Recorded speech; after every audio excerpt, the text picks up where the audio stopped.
भक्ति का बीज कब हृदय में अंकुरित हो जाए, ये कोई नहीं जानता। आज की ये कहानी ममता जी की है। ये कहानी सुनकर आप अपने आंसू नहीं रोक पाएंगे। ममता के लिए भक्ति जन्मजात संस्कार जैसा था। उनका बचपन आम बच्चों की तरह खिलौने से खेलते हुए नहीं, बल्कि घर के मंदिर में विराजित लड्डू गोपाल की सेवा करते हुए बीता था। उनके मायके का वातावरण ही कुछ ऐसा था। सुबह की शुरुआत घंटियों की मधुर ध्वनि और अगरबत्ती की सौंधी सौंधी खुशबू से होती थी। ममता की माँ जब ठाकुर जी को स्नान कराती तो नन्ही ममता अपनी तोतली जुबान में भजन गुनगुनाती हुई उनके पास बैठ जाती। जैसे जैसे ममता जी बड़ी हुई, उनका ये लगाव एक गहरे प्रेम में बदल गया। वो स्कूल से आते ही सबसे पहले मंदिर जाती, ठाकुर जी को अपने दिन भर की बातें बताती। उन्हें ऐसा लगता कि पीतल की वो नन्ही सी मूर्ति सिर्फ धातु नहीं, बल्कि एक सजीव जीवंत बालक है जो उनकी हर बात सुनता है। जब ममता की विवाह की उम्र हुई तो रिश्ता तय हुआ, तो घर में खुशी का माहौल था। लेकिन ममता के मन में एक ही चिंता थी, मेरे जाने के बाद मेरे लड्डू गोपाल का ख्याल कौन रखेगा। शादी के दिन विदाई के वक्त ममता ने अपनी माँ से कहा, माँ मेरे लड्डू गोपाल का ध्यान रखना, मैं पराई हो रही हूँ पर इनका प्रेम मेरे साथ जा रहा है। माँ ने भी आंसू पोंछते हुए आश्वासन दिया, तू चिंता मत कर बेटी, तेरी अमानत यहाँ सुरक्षित है। ममता का विवाह एक संभ्रांत और संपन्न परिवार में हुआ। ससुराल वाले अच्छे थे, सास ससुर उन्हें बेटी की तरह मानते थे। उनके पति सुमित एक प्रतिष्ठित कंपनी में उच्च पद पर कार्यरत थे। सब कुछ आदर्श था सिवाय एक बात के, सुमित का काम। उन्हें अपनी नौकरी के सिलसिले में महीने के 25 दिन शहर से बाहर टूर पर रहना पड़ता था। शुरुआत के कुछ महीने तो नई गृहस्थी और रस्म रिवाजों में बीत गए, लेकिन जैसे जैसे समय बीता ममता को घर की विशालता काटने को दौड़ने लगी।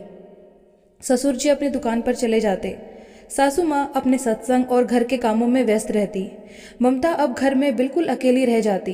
दोपहर का सन्नाटा उन्हें डसने लगता। वो खिड़की से बाहर देखती, किताबें पढ़ने की कोशिश करती, लेकिन मन कहीं नहीं लगता। उन्हें बार बार अपने मायके के वो दिन याद आते जब वो घंटों लड्डू गोपाल के श्रृंगार में, उनके लिए नए कपड़े सीलने में और उनके लिए माखन मिश्री का भोग तैयार करने में बिताती थी। उन्हें एहसास हुआ कि उनकी उदासी का कारण पति का दूर होना तो था ही, लेकिन उससे भी बड़ा कारण था कि उनके लड्डू गोपाल से उनका वियोग। ममता ने मन ही मन एक निर्णय लिया। उन्होंने सोचा, अगर मैं अपने गोपाल को यहाँ ले आऊँ तो मेरा अकेलापन भी दूर हो जाएगा और उनकी सेवा भी होती रहेगी। कुछ दिनों बाद ममता अपने मायके गई। घर की दहलीज पर कदम रखते ही उन्हें वही पुरानी शांति महसूस हुई। वह दौड़कर सीधे मंदिर वाले कमरे में गई। वहां सिंहासन पर विराजमान लड्डू गोपाल अपनी मंद मंद मुस्कान के साथ जैसे उनका स्वागत कर रहे थे। ममता की आंखों से आंसू छलक पड़े।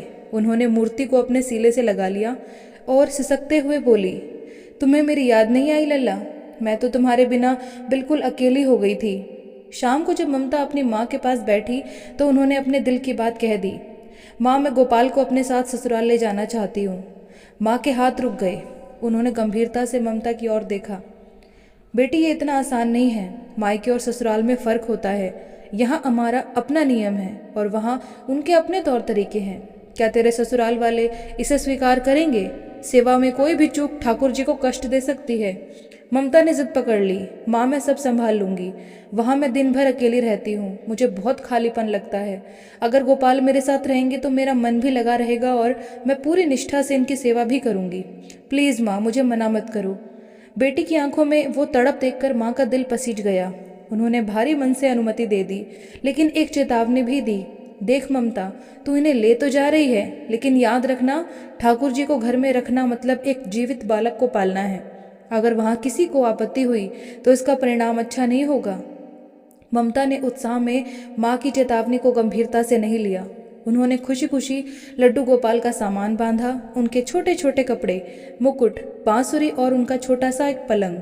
उन्हें लगा कि अब उनके जीवन की सारी खुशियाँ उनके साथ जा रही है। जब ममता लड्डू गोपाल को लेकर अपने ससुराल पहुंची तो उसके चेहरे पर एक अलग ही चमक थी। उन्होंने सोचा था कि सास ससुर भी उनके आराध्य को देखकर खुश होंगे, लेकिन जैसे ही उन्होंने अपनी सासू माँ निर्मला देवी को बताया कि वो लड्डू गोपाल को हमेशा के लिए ले आई है, तो घर का माहौल तनावपूर्ण हो गया। निर्मला जी, जो स्वभाव से बहुत व्यवहारिक और थोड़ी सख्त थी, माथे पर तेवर चढ़ाते हुए बोली, ममता, ये तुमने क्या किया? तुमने एक बार भी हमसे पूछना जरूरी नहीं समझा? ये घर है, कोई मंदिर नहीं। ममता सहम गई। माँ जी मैं तो बस। निर्मला जी ने उसकी बात काटते हुए कहा, तुम्हें पता है हमारे घर का माहौल कैसा है? तुम्हारे ससुर जी और सुमित दोनों नॉनवेज खाते हैं। घर में लहसुन प्याज का इस्तेमाल होता है। हम लोग गृहस्थ हैं, कोई साधु संत नहीं जो सुबह 4 बजे उठकर पूजा पाठ करें। लड्डू गोपाल को घर में रखने का मतलब है कड़े नियमों का पालन करना। अगर सेवा में भूल हुई तो पाप हमें लगेगा। ये सब झंझट में अपने बुढ़ापे में नहीं पाल सकती। ममता ने रोते हुए हाथ जोड़ लिए। माँ जी आप चिंता मत कीजिए, मैं आपको कोई कष्ट नहीं दूंगी। मैं गोपाल को अपने कमरे में रखूंगी, उनके लिए अलग बर्तन रखूंगी, अलग भोग बनाऊंगी। आपके घर के नियमों में कोई बदलाव नहीं आएगा, बस मुझे मेरी भक्ति करने दीजिए। बहुत बहस के बाद ससुर जी के कहने पर निर्मला जी ने बेमन से अनुमति दे दी। ठीक है, लेकिन याद रखना ममता, अगर मुझे घर में किसी तरह की अव्यवस्था दिखी या इनकी वजह से घर के लोगों को परेशानी हुई तो मैं ये सब बर्दाश्त नहीं करूंगी। ममता को अनुमति तो मिल गई थी, लेकिन घर की शांति भंग हो चुकी थी। उन्होंने अपने कमरे के एक कोने में एक सुंदर सा लकड़ी का मंदिर सजाया और लड्डू गोपाल को वहां स्थापित कर दिया। अगले 1.5 महीने ममता के लिए किसी तपस्या से कम नहीं थे। वो सुबह 4 बजे उठ जाती, स्नान करती और पूरे विधि विधान से लड्डू गोपाल को जगाती, स्नान कराती और श्रृंगार करती। वो रसोई के एक कोने में छोटे से स्टोव पर ठाकुर जी के लिए सात्विक भोजन बनाती, लेकिन जैसा कि सासू माँ ने आशंका जताई थी, घर का माहौल बदलने लगा। निर्मला जी को हर बात पर खटका होता। ममता अभी तक नाश्ता नहीं बना, क्या अभी तक पूजा ही चल रही है तुम्हारी? कभी ससुर जी कहते, बहू आज हम चिकन बना रहे हैं, ध्यान रखना तुम्हारे भगवान के बर्तनों से कुछ छू ना जाए। ममता हर पल डर के साए में रहती। उन्हें लगता कि वो 2 नावों में सवारी कर रही है, एक तरफ उनके आराध्य हैं और दूसरी तरफ उनका अपना ससुराल। वो पूरी कोशिश करती कि उनकी सेवा के कारण किसी को असुविधा ना हो, लेकिन धीरे धीरे घर में एक अघोषित तनाव रहने लगा। निर्मला जी को लगने लगा कि ममता का सारा ध्यान पति और घर गृहस्थी से हटकर बस एक मूर्ति की सेवा में लग गया है। सुमित जब फोन करते तो ममता उनसे भी ज्यादा बातें नहीं करती, बस जल्दी से पूजा की तैयारी में लग जाती। निर्मला जी को ये बात अंदर ही अंदर खाए जा रही थी। उन्हें लगा कि ये भक्ति उनके घर को तोड़ रही है, उनकी बहू को उनसे दूर कर रही है। वो अक्सर पड़ोसियों से कहती, नई बहू आई है, सोचा था घर संभालेगी, पर ये तो मंदिर की पुजारी बन गई है, हमने तो मुसीबत मोल ले ली। ममता जब ये सुनती तो उसका दिल बहुत दुखता, लेकिन वो लड्डू गोपाल के सामने बैठकर अपने आंसू बहा देती। हे गोविंद, मेरा क्या कसूर है? मैं तो बस आपकी सेवा करना चाहती हूँ, मेरी सासू माँ का दिल पिघला दीजिए। लेकिन शायद नियति को कुछ और ही मंजूर था। वो परीक्षा की घड़ी आ ही गई, जिसने ममता के जीवन को झकझोर कर रख दिया। एक दिन ममता की तबीयत थोड़ी खराब थी। रात को उन्हें तेज बुखार हो गया था। दवा खाकर वो गहरी नींद में सो गई। अगली सुबह जब उनकी आंख खुली तो घड़ी में 8 बज चुके थे। वो हड़बड़ाकर उठी। हे भगवान, आज इतनी देर हो गई, मेरे लल्ला भूखे होंगे, मैंने उन्हें उठाया भी नहीं है। वो लड़खड़ाते कदमों से बिना स्नान किए ही मंदिर की ओर भागी, ताकि कम से कम पर्दा हटाकर क्षमा मांग सके। लेकिन जैसे ही उन्होंने मंदिर का छोटा सा पर्दा हटाया, उनके पैरों तले जमीन खिसक गई। सिंहासन खाली था। ममता की आंखों के आगे अंधेरा सा छा गया। उसने इधर उधर देखा, शायद सासू माँ ने सफाई के लिए हटा दिया हो। उन्होंने कांपती हुई आवाज में पुकारा, माँ जी। वो दौड़ती हुई माँ जी के कमरे में गई। निर्मला जी और ससुर जी हॉल में बैठकर चाय पी रहे थे। ममता बदहवास थी, बाल बिखरे हुए थे, आंखों में भय था। माँ जी, मेरे लड्डू गोपाल मंदिर में नहीं है, आपने देखा क्या? कहीं गिर तो नहीं गए? निर्मला जी ने चाय का कप मेज पर रखा और एक गहरी सख्त सांस ली। उनके चेहरे पर एक अजीब सी शांति थी जो ममता को और भी डरा रही थी। उन्होंने ससुर जी की ओर देखा, फिर ममता से नजरें मिलाते हुए बोली, ममता शांत हो जाओ, लड्डू गोपाल अब इस घर में नहीं है। ममता को लगा जैसे किसी ने उनका दिल मुट्ठी में भींच लिया हो। मतलब कहाँ है वो? आप क्या कह रही हैं? निर्मला जी ने सपाट लहजे में कहा, हमने उनका विसर्जन कर दिया। ये शब्द ममता के कानों में पिघले हुए शीशे की तरह उतरे। वो विसर्जन? क्यों? कैसे? आपने ऐसा क्यों किया? वो चीख पड़ी और घुटनों के बल जमीन पर गिर गई। ससुर जी ने समझाने की कोशिश की, बेटी देखो, ये तुम्हारे और घर की भलाई के लिए था। कल रात हम बात कर रहे थे, तुम्हारी तबीयत खराब रहने लगी है, घर में कलेश बढ़ रहा है। हम सब नियम धर्म नहीं निभा पा रहे। हमें लगा कि अगर हम उन्हें पूरे सम्मान के साथ जल प्रवाहित कर दें तो भगवान भी समझेंगे और घर में शांति आ जाएगी। इसलिए आज सुबह ब्रह्म मुहूर्त में मैं खुद गया और ममता ने अपने कान बंद कर लिए। नहीं नहीं, आपने मेरे लल्ला को मुझसे छीन लिया, आपने उन्हें मार दिया। वो मेरे प्राण थे, वो कोई मिट्टी का खिलौना नहीं थे जिसे आपने जब चाहा फेंक दिया। उनका रोना देखकर पत्थर पे पिघल जाए, लेकिन फैसला लिया जा चुका था। ममता जी पागलों की तरह घर के मुख्य द्वार की ओर भागी। मैं उन्हें ढूंढ लाऊंगी। कहाँ विसर्जन किया आपने? किस नदी में किया? ससुर जी ने उसे पकड़ा। ममता, पागल मत बनो बेटा, बहुत बड़ी नदी में बहाया है। अब तक तो वो कहीं दूर निकल गए होंगे।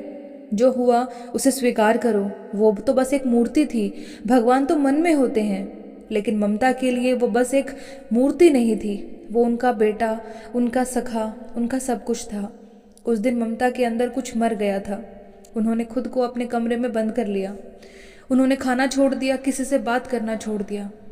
घर में सन्नाटा पसर गया, लेकिन इस बार यह सन्नाटा ममता के अकेलेपन का नहीं, बल्कि उनके टूटे हुए विश्वास का था। महीने बीत गए। ममता एक जिंदा लाश की तरह हो गई थी।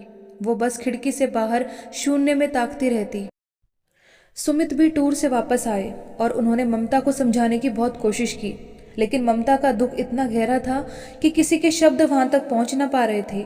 वो अपनी सासू माँ से नफरत नहीं करती थी, लेकिन अब उनके प्रति ममता के मन में कोई सम्मान भी बचा नहीं था। वो उनसे बस नजरें नहीं मिलाती थी। निर्मला जी को अब अपनी गलती का एहसास होने लगा था। उन्होंने तो बस अपनी घरेलू शांति के लिए ये कदम उठाया था, लेकिन घर में तो शमशान जैसी शांति छा गई थी।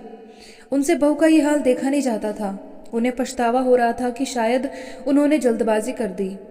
एक दिन निर्मला जी ममता के कमरे में आई। उनके हाथ में एक फॉर्म था। उन्होंने नरम आवाज में पुकारा, ममता। ममता ने कोई प्रतिक्रिया नहीं दी। बेटा, कब तक ऐसे ही बैठी रहोगी? देखो, जो हुआ हम उसे बदल नहीं सकते, लेकिन जिंदगी तो नहीं रुकती है ना। मैंने तुम्हारे लिए एक कॉलेज का फॉर्म मंगवाया है। तुम एमए करना चाहती थी ना? अपनी पढ़ाई फिर से शुरू करो। घर से बाहर निकलोगी, 4 लोगों से मिलोगी तो मन थोड़ा हल्का होगा। ममता ने उस घटना के बाद पहली बार पलटकर देखा। उन्हें लगा कि शायद यही ईश्वर का संकेत है। इस घर की 4 दीवारी में उन्हें हर पल अपने गोपाल की याद आती है। बाहर जाने से शायद वो इस दर्द को भुला सके। उन्होंने फॉर्म भर दिया और कॉलेज जाना शुरू किया। किताबों की दुनिया और नए दोस्तों के बीच उनका दर्द थोड़ा कम होने लगा। हालांकि खत्म नहीं हुआ था। वो अक्सर कॉलेज के रास्ते में पड़ने वाले मंदिरों के बाहर रुकती, लेकिन अंदर जाने की हिम्मत नहीं जुटा पाती थी। उसे लगता था कि वो अपने गोपाल की गुनहगार है। उन्होंने उनकी रक्षा नहीं की। कॉलेज में उनकी मुलाकात श्रेया से हुई। श्रेया एक चुलबुली और खुश मिजाज लड़की थी। दोनों की अच्छी दोस्ती हो गई। श्रेया के साथ रहकर ममता कभी कभी मुस्कुराने लगी थी। कॉलेज का साल खत्म होने वाला था। एक दिन श्रेया ने ममता का हाथ पकड़कर कहा, यार ममता, कल तुझे मेरे घर आना ही पड़ेगा। ममता ने पूछा, क्यों? कल क्या खास है? श्रेया की आंखों में एक शरारत भरी चमक थी। कल मेरे भाई का जन्मदिन है। बहुत बड़ी पार्टी नहीं है, बस घर के लोग और कुछ खास दोस्तों को बुलाया है। तुझे आना ही होगा, वरना मैं बात नहीं करूंगी तुझसे। ममता को पार्टियों में जाना पसंद नहीं था, खासकर उनके साथ हुई घटना के बाद तो बिल्कुल भी नहीं। यार, तू तो जानती है मुझे भीड़ भाड़ पसंद नहीं। अरे कोई भीड़ नहीं होगी यार, और मेरा भाई बहुत प्यारा है। तू मिलेगी तो खुश हो जाएगी। प्लीज़ मेरे लिए आजा। श्रेया की जिद के आगे ममता को झुकना पड़ा। उसने सोचा, कुछ देर के लिए चलो मन बहल जाएगा। उन्होंने सासू माँ से अनुमति ली। निर्मला जी तो चाहती ही थी कि ममता खुश रहे। उन्होंने तुरंत हाँ कर दी। अगले दिन ममता तैयार होकर श्रेया के घर पहुंची।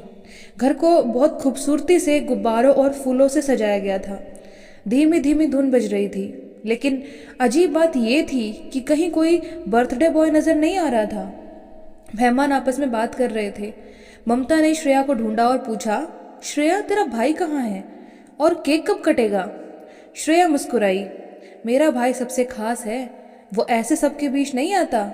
चल मैं तुझे उससे मिलवाती हूँ। श्रेया ममता का हाथ पकड़कर घर के अंदर पूजा वाले कमरे की तरफ ले गई। वहाँ कुछ लोग घेरा बनाकर खड़े थे और हैप्पी बर्थडे गा रहे थे। ममता को कुछ अजीब लगा। पूजा घर में जन्मदिन। जैसे ही लोग थोड़ा हटे, ममता की नज़र सामने रखी मेज़ पर पड़ी और जो उन्होंने देखा उससे उनकी सांसें जैसे थम सी गई।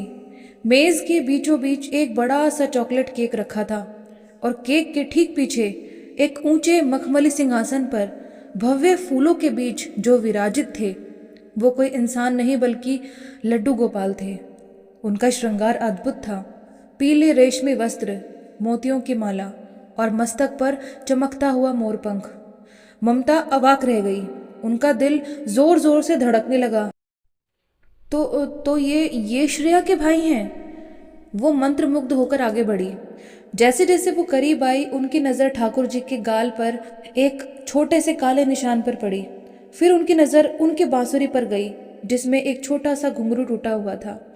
ममता के रोंगटे खड़े हो गए। उनका शरीर कांपने लगा। ये निशान, ये टूटी हुई बांसुरी, ये तो उनके अपने खुद के लल्ला की थी। ये वही मूर्ति थी जिसे उन्होंने अपने हाथों से सैकड़ों बार नहलाया था। वो अपनी बनाई हुई पोशाक की सिलाई को पहचानती थी जो उन्होंने अंदर पहनी हुई थी। उनकी आंखों से आंसुओं की धारा बह निकली। वो बिना कुछ बोले बस लड्डू गोपाल जी को निहारती रह गई। उन्हें यकीन नहीं हो रहा था कि जिसे वो नदी की गहराइयों में खोया हुआ मान रही थी वो आज यहाँ एक राजकुमार की तरह पूजा जा रहा था। केक कटने के बाद जब सब लोग प्रसाद ले रहे थे, ममता ने श्रेया को एक कोने में खींचा। उनकी आवाज़ कांप रही थी। श्रेया, ये लड्डू गोपाल तुम्हारे घर कब आए? तुमने तो कभी बताया नहीं कि तुम इनकी सेवा करती हो। श्रेया के चेहरे पर एक भक्तिमय संतोष छा गया। उसने कहा, यार ये एक चमत्कार है। तुझे याद है लगभग 6 महीने पहले हम सब पिकनिक के लिए नदी किनारे गए थे। ममता का दिल धक से रह गया। हाँ हाँ हाँ, याद है। श्रेया ने बताना शुरू किया। उस दिन मैं सुबह जल्दी नदी पर टहलने गई थी। मैंने देखा कि एक आंटी जी जो बहुत दुखी लग रही थी एक पोटली लेकर पानी में उतरी। वो रो रही थी। मुझे कुछ अजीब लगा तो मैंने उनके पास जाकर पूछा कि वो क्या कर रही है। उन्होंने बताया कि वो अपने घर के लड्डू गोपाल को विसर्जित करने आई है क्योंकि घर में उनकी सेवा नहीं हो पा रही और कलेश हो रहा है। ममता की आंखों के सामने अपनी सासू माँ का चेहरा आ गया। वो तो ससुर जी नहीं, सासू माँ थी जो विसर्जन करने गई थी। श्रेया ने आगे कहा, मुझे नहीं पता क्यों मुझे इन छोटे से भगवान पर लेकिन दया बहुत आ गई। ऐसा लगा जैसे कोई छोटा सा बच्चा नदी में डूबने जा रहा हो।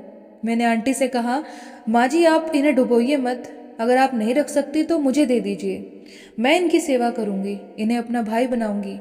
आंटी ने कुछ देर सोचा, फिर उन्होंने वो मूर्ति मुझे सौंप दी। उन्होंने कहा, शायद ठाकुर जी की यही मर्जी हो। और बस तब से ये मेरे कान्हा भैया हैं।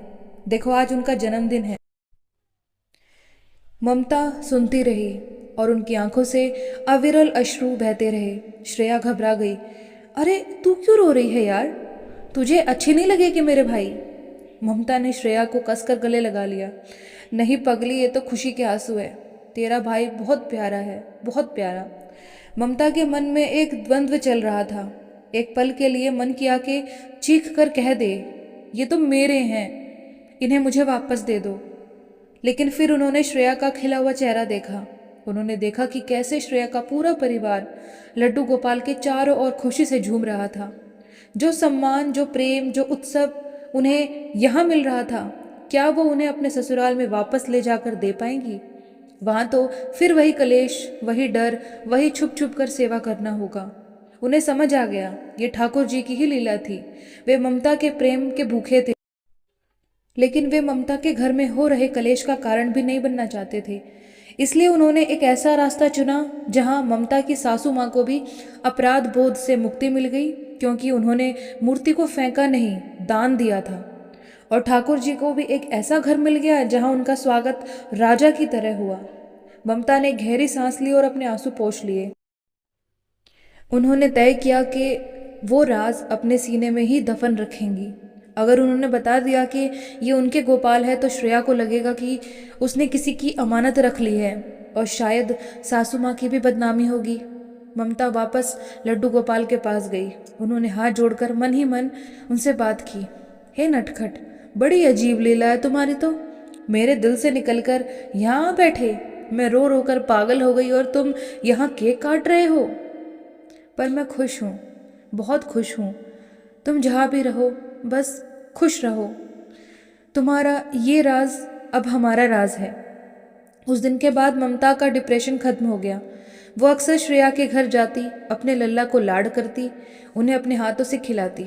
श्रेया सोचती कि ममता उसके भाई को बहुत मानती है, पर वो नहीं जानती थी कि ये रिश्ता तो जन्मों पुराना है।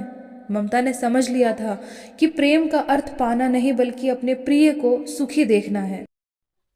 उनके लड्डू गोपाल उनके पास नहीं थे, फिर भी उनके सबसे करीब थे।